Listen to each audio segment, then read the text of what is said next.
Olá pessoal, começa agora mais uma videoaula do nosso canal Aprenda a Língua Portuguesa.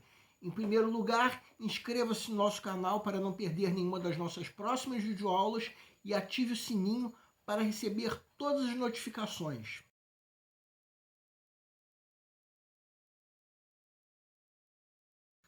O nosso canal Aprenda a Língua Portuguesa está auxiliando você no teu estudo, em especial numa época como essa, em que a pandemia do coronavírus levou muitas aulas presenciais a serem suspensas. E nessa aula nós vamos comentar uma questão da prova mais recente do Enem.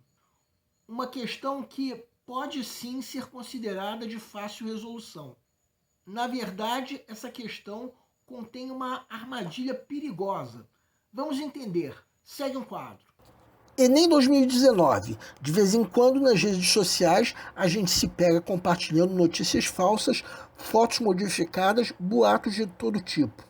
O problema é quando a matéria é falsa. E pior ainda, se é uma matéria falsa que não foi criada por motivos humorísticos ou literários. Sim, considero o jornalismo ficcional uma interessante forma de literatura, mas para prejudicar a imagem de algum partido ou de algum político, não importa de que posição ou tendência. Inventa-se uma arbitrariedade ou falcatrua, joga-se nas redes sociais e aguarda-se o resultado. Nesse caso, a multiplicação da notícia falsa, que está sempre sujeita a ser denunciada juridicamente como injúria, calúnia ou difamação, se dá em várias direções. Antes de curtir, comentar ou compartilhar, procuro checar as fontes e ir aos links originais. O texto expõe a preocupação de uma leitora de notícias online de que o compartilhamento de conteúdos falsos pode ter como consequência a displicência natural das pessoas que navegam pela internet. B. Desconstrução das relações entre jornalismo e literatura. C. Impossibilidade de identificação da origem dos textos. D. Disseminação de ações criminosas na internet. Obtenção de maior popularidade nas redes. Peço para que deem uma pausa antes de ser dado o gabarito. O gabarito é letra D.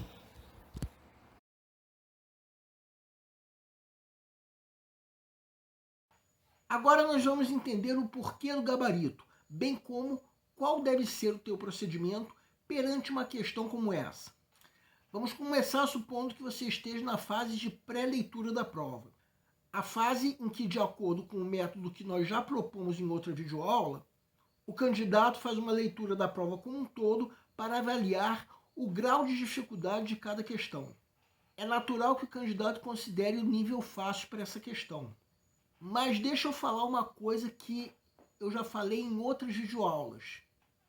Por mais fácil que uma questão pareça ser, ou até seja, isso não quer dizer que o candidato possa perder a atenção. Senão, a tendência é o candidato cair numa armadilha que muitas questões contêm, e essa é um exemplo. O gabarito dessa questão, como nós já dissemos, é letra D. Nesse ponto, muitos de vocês que já assistiram outras videoaulas nossas vão pensar assim: peraí, professor, essa alternativa contém o erro da extrapolação, que é a geração de ideias que estão ausentes no texto. Onde é que esse texto fala sobre ações criminosas que são disseminadas na internet? Vamos ver onde o texto fala sobre isso. Aqui está o texto. Vejam o que vamos destacar.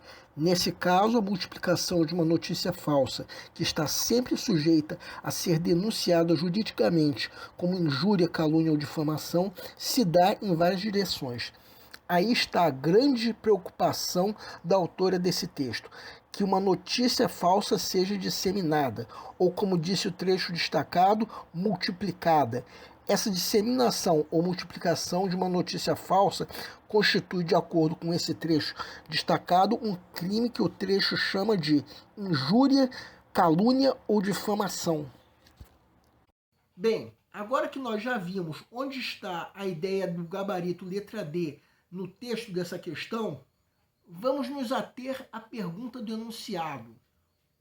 O texto expõe uma preocupação de uma leitora de que o compartilhamento de conteúdos falsos tenha que consequência? Bem, para entendermos de que maneira essa alternativa D responde a essa pergunta, Vamos voltar ao texto. Leiam o trecho que vamos destacar agora. Inventa-se uma arbitrariedade ou falcatruas, joga-se nas redes sociais e aguarda-se o resultado. Isso é, em outras palavras, o que a pergunta do enunciado chamou de compartilhamento de conteúdos falsos. E qual é a consequência disso de acordo com o texto? Exatamente aquilo que já foi destacado antes. Bem, das alternativas incorretas, a grande armadilha é a letra A. As outras alternativas incorretas cometem o erro da extrapolação, que é a geração de ideias que estão ausentes no texto. Por exemplo, onde é que o texto fala em desconstrução das relações entre jornalismo e literatura? Em momento nenhum o texto fala sobre isso.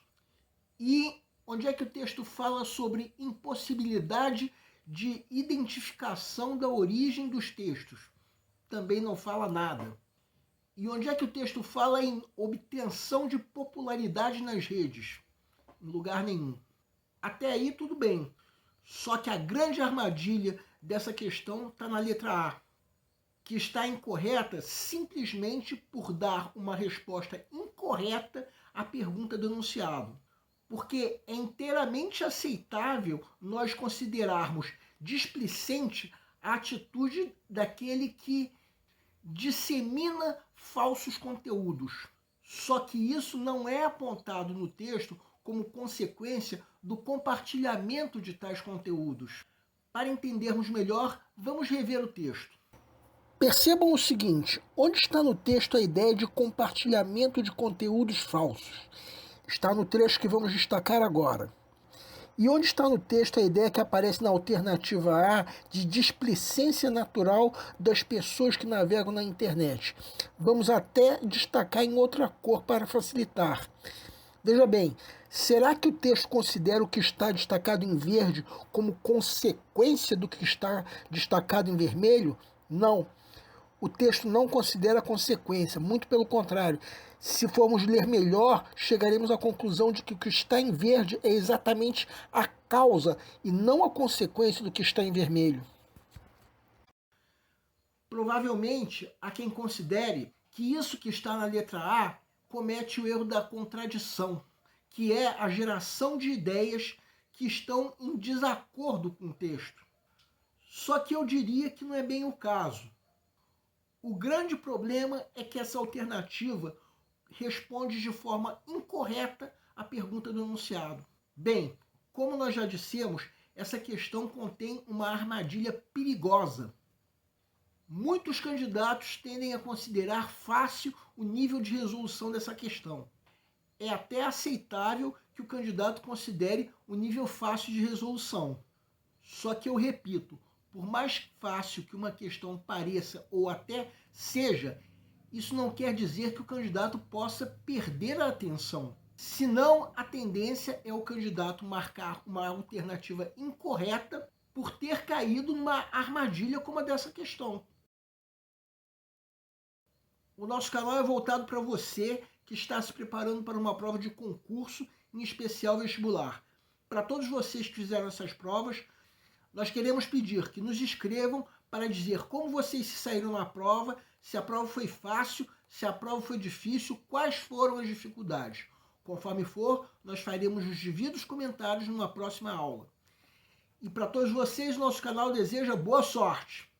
Se você está gostando das nossas videoaulas, marque um gostei. Se não está gostando, marque um não gostei. Em ambos os casos, façam os devidos comentários para que nós saibamos onde nós estamos errando. O nosso canal busca maneiras divertidas de fazer com você a tua prova de concurso, em especial vestibular. Qualquer dúvida que você tenha, pode nos escrever, seja através do nosso e-mail, seja através da nossa fanpage do Facebook. Aliás, você pode nos escrever para fazer qualquer comentário, elogio, crítica ou até reclamação sobre as nossas videoaulas. Isso porque a missão do nosso canal é melhorar cada vez mais e para isso nós contamos com a tua ajuda. E nós agradecemos a todos vocês que estão assistindo nossas videoaulas, em especial nós agradecemos a todos vocês que que estão compartilhando nossos videoaulas com outras pessoas.